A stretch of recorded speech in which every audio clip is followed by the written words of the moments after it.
The last rite of Laisram Ningol Naurem Ongbi Sanjita, who died in Rims yesterday, was performed today.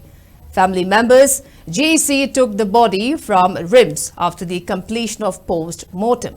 The last rite was performed at Kakwa, Naurem Laikai.